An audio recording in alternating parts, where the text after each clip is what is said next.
à notre émission de la semaine. Mettons le cap sur la musique, madame, messieurs. Nous recevons Don Paco et Ketimi qui sont avec nous à l'émission. Ce sont des artistes, on va parler évidemment de la musique. En deuxième partie, nous avons monsieur Jim Radé. Jim Radé qui est avec nous, en fait, on va la voir via Skype. Et lui aussi, c'est un artiste, on parle évidemment de musique, une émission très intéressante. Et en troisième partie, nous sommes allés au Centre Africa, sur la rue Saint-Hubert à Montréal, où nous avons rencontré encore une fois Madame Jeanne Forest qui nous présentait justement son ouvrage ainsi que tout ce qui vient avec parce qu'on parle du bonheur. Madame, monsieur, bonjour. Ici Henri Ngaka, j'espère que vous êtes en forme, vous êtes de bonne humeur. Bienvenue à notre magazine de télévision. Bougez pas, ça va causer après ces messages publicitaires. Madame, monsieur, bonsoir. Ici Henri Ngaka. Ne ratez surtout pas nos prochaines émissions présentées à ICI Télévision depuis Montréal. Ça va causer. Et nous voilà de retour à notre magazine de télévision. Si vous voulez vous joindre à nous, je vous dis encore une fois bonjour ou bonsoir, où que vous soyez actuellement dans ce bas monde. Si vous êtes de Montréal, je vous dis pourquoi pas gros bisous. Merci de suivre l'émission. Je vous rappelle que nous mettons l'accent sur les réalités black, africaines, pourquoi pas afro. Et on parle aussi beaucoup de la musique world à Montréal depuis de très nombreuses années. Et nous recevons aujourd'hui en studio, je dirais, des têtes d'affiche. Croyez-le ou non, on les a vus en spectacle et ce soir, on va en parler. Bonjour, messieurs. Bonjour. Salut Henri, ça va bien? Très bien, merci. Je vais commencer avec vous directement. Vous êtes, messieurs. Don Paco, Master of Keys. Et à côté de vous, nous avons avec nous. Et juste ici, nous avons Ketimi, auteur-compositeur, interprète, qui accompagne aussi, entre autres, Don Paco. Don Paco, vous avez aussi d'autres artistes avec lesquels vous travaillez, n'est-ce pas, qui ne sont pas ici nécessairement? Oui, effectivement, j'ai parti ma boîte de production et mon label, les productions Microphone. On représente plusieurs artistes émergents de la scène à Montréal et dans le Grand Montréal, dont Ketimi. Oui. D'autres noms aussi avec qui on travaille beaucoup, Malia Laura, Les Vargas, Funky Chavez aussi, que j'ai la chance de faire partie de ce groupe de funk rock. Oui, mais justement, vous avez démarré cet organisme qui cible vraiment la musique, mais en fait qui cible aussi un style ou en fait différents styles quelque part. Je ne sais pas, c'est à vous de nous dire pourquoi avoir créé ce genre de maison. Oui, en fait, c'était plus une réponse à l'industrie en général. On trouvait avec les productions Microphone et les gens avec qui on travaille de très près que c'était souvent un cercle fermé. C'était les mêmes artistes qu'on revoyait souvent autant à la radio, à la télévision, dans les grands médias. Et on voulait vraiment arriver avec une alternative, une réponse aussi pour les artistes issus de la diversité culturelle. Vous avez senti que c'était un cercle vicieux, c'est-à-dire que l'industrie musicale, pour dire les choses ouvertement, il y avait en fait, c'était fermé, quoi. C'est ça. Et c'était fermé, c'était réservé à quelques personnes exclusivement. Oui, ben, c'est ça. On a remarqué, en fait, que c'était souvent les mêmes artistes qu'on voyait tout le temps. Fait qu'il fallait être dans la loupe pour être dans la loupe. Exactement. Comme dans la plupart des domaines, d'ailleurs. Comme dans la plupart des domaines, oui. Oui, Puis, oui, avec notre grande famille, on a chacun nos forces. Puis après ça, de mettre tout le travail de tout le monde en commun pour pouvoir s'élever tous ensemble aussi. Donc, construire sur le large pour pouvoir avoir des fondations solides et pouvoir justement représenter divers artistes dans leur cheminement professionnel. Alors, tel que monsieur qui est là avec nous ce soir. Exactement. En effet, grâce à vos productions Microphone, j'ai pu lancer l'année passée mon premier album, Melanin News, qui est sorti le 18 mai 2022. Et dans le fond, c'est un album qui est axé en fait sur tout ce qui est les enjeux qu'une personne afro peut vivre dans le fond. Moi, je suis d'origine haïtienne, né au Québec. Et on s'entend que la vie n'est pas nécessairement plus simple pour nous comparé à d'autres personnes qui peuvent avoir des privilèges. Parce que vous savez, moi j'aime bien le français. Hein. Je trouve que c'est une langue, même si nous avons nos langues africaines, à nous, ça, moi personnellement, je suis congolais, donc je parle le lingala ainsi que quelques dialectes. Mais le français, ce que j'aime dans le français, c'est que c'est tellement vaste, il y a plusieurs mots, le vocabulaire est tellement large, c'est tellement beau. On peut dire plusieurs choses avec plusieurs formes, plusieurs expressions. Pour les poètes, c'est vraiment merveilleux. Je vous entends parler, c'est un peu comme si vous ne voulez pas parler. vous planez. Moi, j'aime bien planer, mais j'aime toucher les choses. Quand quelqu'un me dit, ah, mais ça va mal, mais je veux savoir, mais qu'est-ce qui ne va pas? 1, 2, 3, 4, 5, c'est quoi? Je veux savoir. C'est précisément ce qui ne va pas. Oui. Mais le plus gros que je parle dans mon album, c'est vraiment le fait que le racisme systémique n'est pas reconnu par le gouvernement de la CAQ au Québec. Oui. Donc, ça tourne vraiment autour de ça. Donc, tous les trucs qui découlent de ça fait que ça affecte les personnes de mon entourage, les personnes noires, les personnes racisées. Donc, avec la suite du meurtre de George Floyd, j'ai décidé de prendre position, de parler, en fait, de comment je me sentais par rapport à tout ça. Autant par rapport au fait que ça soit en lien avec ma couleur de peau, autant qu'à quel point ça m'affecte de façon au niveau de ma santé mentale aussi. Je pense qu'il y a... Ça vous affecte vraiment au niveau de votre santé mentale? Oui, parce que c'est quelque chose que je vois qui arrive à quelqu'un qui pourrait, au final, m'arriver à moi aussi. Mais ça ne vous est pas arrivé. Non, ça ne m'est pas arrivé. Vous ne vivez pas dans en fait, le même pays, ni dans la même ville.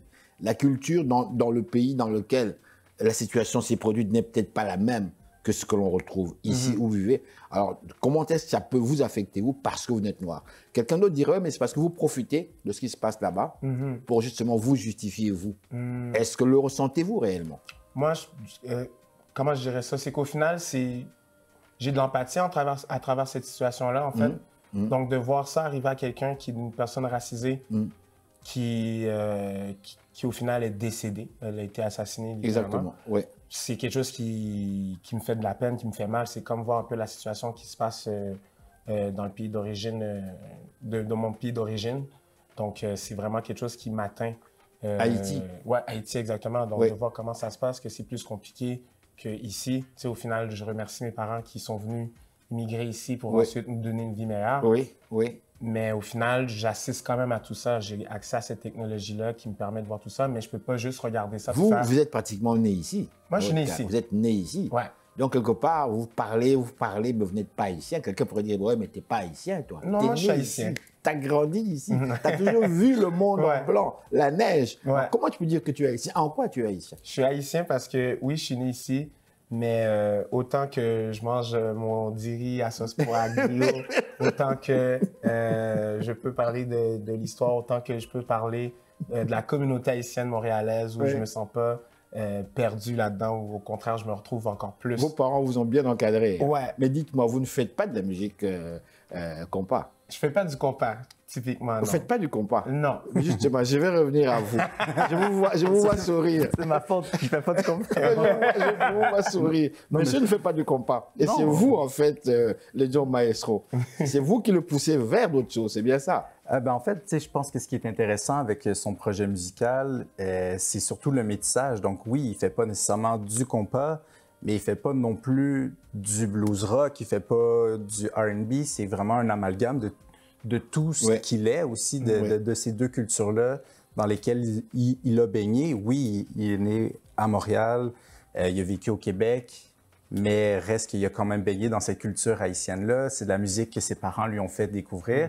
Donc après ça, on s'est assis, puis on écoute beaucoup de musique ensemble depuis des années. Ah oui? C'est de voir comment est-ce que, justement, on peut retranscrire son message en appliquant des codes, oui, de la musique qu'il écoutait quand il était plus jeune, mais aussi de ce qu'il a envie de produire maintenant, ce qu'il écoute maintenant, mélangé avec un peu plus mon expertise au niveau du rock et du rock prog. En fait. Nous étions au spectacle dernièrement au ministère, si je ne m'abuse. Oui, nous avons d'ailleurs quelques extraits qu'on va présenter tout de suite là. À notre... C'est pour ça que nous étions là. C'est pour ça que nous étions là sur place. Et je dis merci à M. Julio parce que souvent j'oublie, c'est lui qui a filmé. Alors merci à Julio. On va présenter un premier extrait en fait de votre spectacle. Qu'est-ce que vous nous présentez exactement, en gros, globalement? Vous avez parlé un peu je sens un peu des épices rock là-dedans dans ce que monsieur fait. Ouais. Oui, ben c'est ça. En fait, la manière qu'on aime catégoriser son style de musique, puisqu'on ne se le cache pas maintenant, en fait, depuis toujours, l'industrie de la musique cherche à mettre les styles dans des boîtes. On s'est arrêté sur Afro and... c'est quoi? C'est Rhythm and Afro Blues. Exactement, Rhythm and Afro Blues. C'est du R&B, mais c'est teinté aussi avec toute une vibe de afro, mais ça reste quand même à son corps en tant que guitariste. Exact. Un bluesman. Ouais. Bon, alors, on y va avec le premier extrait. J'ai pas de titre, mais on y va avec le premier extrait. Les privilégiés sont aveuglés par la lumière. Le mettre dans leur face en te regardant comme ça. Mais j'ai pas les mêmes chances face au commissaire. Et garder le silence, c'est ce que tu préfères. Make me feel like I'm home. I got nowhere to go. Got nowhere to go. Make me feel like I'm home. I got nowhere to go. Got nowhere to go. Alors, j'espère que vos enfants, c'est un chemin through les entrailles. Ne faites pas les fautes sur leur cœur. Voilà, donc on revient à nous. Je reviens à vous, monsieur. J'ai entendu ici cet élément-là de rock, cette épice rock. Est-ce que c'est très important pour vous dans votre musique? Oui, parce que je joue de la guitare, j'ai mes pédales, j'ai besoin que ça réchauffe, j'ai besoin que ça crie. Oui, mais vous jouez de la guitare, ça peut être que du rythmique. Ouais, je sais, mais j'ai besoin que ça crie. Pourquoi?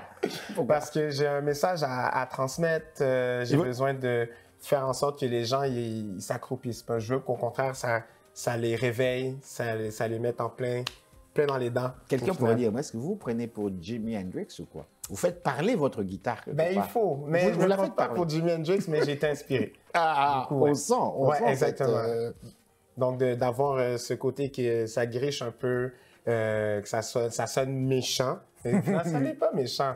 C'est juste que c'est différent. C'est pas justement dans la rythmique, mais ça y va dans le ressenti. en Mais fait. c'est quand même fou parce que je vous ai vu jouer votre guitare Mhm. et vraiment c'est comme si vos doigts faisaient en sorte que l'instrument que vous tenez est en train de parler quelque part. On sent cette vibration, cette électricité qui passe dans votre roue. Et ce qui est encore terrible, moi j'observais aussi le public dans la salle. C'est un peu comme s'il y a une coordination qui se fait entre vous et le public qui réagit par rapport à ça. Est-ce que pour vous, c'est quand même pas le seul artiste en fait qui joue un petit peu ce genre, comment dirais-je, musical? Ben, je pense qu'il y a quelque chose d'unique dans son projet et aussi dans sa performance. En tant que frontman, justement, il est capable de faire passer cette énergie-là, cette électricité-là entre lui et son public, que ce soit par ses chants, que ce soit par sa guitare pendant des moments plus instrumentaux ou même par sa danse. Il y a des moments où il n'y en a pas besoin de la guitare à ce moment-là. Ouais. Il va vous faire danser, puis il va vous faire chanter, puis tout le monde va être là. Ça va, l'énergie va quand même être à son maximum. Mais c'est sûr que le fait étant également un musicien, de pouvoir passer d'un instrument à l'autre, dans le fond, sa voix, sa guitare, c'est un outil, c'est une prolongation de son message, puis de comment il est capable de l'amener. Donc, des fois, justement, il y a besoin on veut monter l'énergie un peu plus, aller plus dans le rock et dans le fond.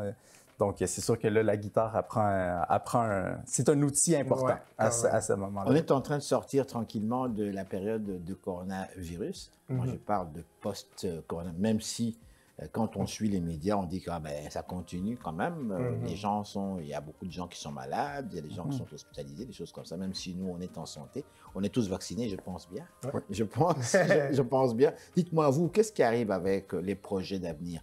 Après Montréal, ça semble aller très bien ici. J'ai vu que le public ici a très, très bien réagi. Le public vous suit de près. Qu'est-ce qui arrive après? Ben après, dans les prochaines semaines, donc le 3 mars, on s'en va jouer à Québec à la Ninkasi. Donc, on va découvrir, en fait, le but, c'est de développer à l'extérieur de Montréal aussi. Oui. Donc, on vous attend, mesdames et messieurs, hors de Montréal. Ça va nous faire plaisir de venir jouer dans votre ville. Donc, le but, c'est vraiment de présenter le projet au plus de personnes possible. Après ça, le 18 mars, on revient à Montréal. Oui. Mais on va jouer au Studio TD, qui est le plus gros scène qu'on va faire, je crois, dans mes souvenirs. Et 18 mars, donc on va être à peu près une dizaine de musiciens sur scène. On va jouer, revisiter en fait le projet Mélanine News, qui est mon premier album. Oui. Donc avec des choristes, trompettes, des gens qui vont être dans la salle pour danser parce que faut tout le temps lever le party. Pour vous, c'est vraiment très, très important de faire la fête? Ouais. C'est ça? Malgré tout, les trucs difficiles qu'on vit, il faut quand même être capable de faire la fête. Ouais. Nous avons un monsieur que j'ai vu en spectacle chez vous, mais qui est en Afrique. Oui. Et on va la voir, j'espère, tout à l'heure. Mais juste nous commenter un peu, vous, en tant que gérant, comment ça se passe dans ces relations-là? Est-ce que, je vous pose cette question parce que lui, il est de Montréal, bien sûr. Qu'est-ce qui fait que vous puissiez vous arrêter sur un artiste précisément? Ils sont nombreux à nous suivre, parmi eux, ils sont jeunes. Et comme vous le savez, nombreux, on aime bien copier. Quand on voit que c'est bien, c'est beau, ben pourquoi est-ce que moi aussi je ne le ferais pas? C'est un peu comme ça. Alors, dites-moi, quel conseil vous aurez à donner à ces jeunes qui vous suivent maintenant et qui sont épatés, fascinés par le talent? Ben, je pense que le seul conseil, en fait, que je donnerais à quelqu'un qui veut vraiment se lancer là-dedans, c'est d'y aller. C'est vraiment de se lancer. Ça fait extrêmement peur. Tout le monde au monde va te dire de ne pas le faire. Ah oui? Ça, c'est on va sûr. te dire ne le fais pas. On va te le dire de ne pas le faire. Et même si on rit de le fais toi. pas. Le premier geste que tu fais là, Mais arrête, si- on rit de toi. Même si on rit de toi, je pense qu'on apprend en tombant. Puis dans le spectacle aussi, ça va t'arriver de tomber. Mais après ça, c'est comment tu tombes. Est-ce que tu vas faire une culbute, puis tu vas le tourner à la blague, puis après ça, faire rire les gens? Est-ce que tu vas utiliser ce momentum-là pour te pousser plus loin? Ben oui. Ou est-ce que tu vas rester par terre? Mais toujours s'écouter. Il y a une personne au monde qui sait qu'est-ce qui est bon pour toi, puis c'est toi. Ben, c'est certain. Oui. Donc, oui, tu sais, comme ça a été ça pour beaucoup de nos projets aussi. Puis, tu sais, moi, je me sens très privilégié, chanceux d'être entouré par du monde qui ont vu ça en moi et dans nos projets aussi, qui nous encouragent. Mais on ne serait jamais où est-ce qu'on est en ce moment si on ne s'était pas lancé dans le vide, prendre ce leap of faith, dans le fond.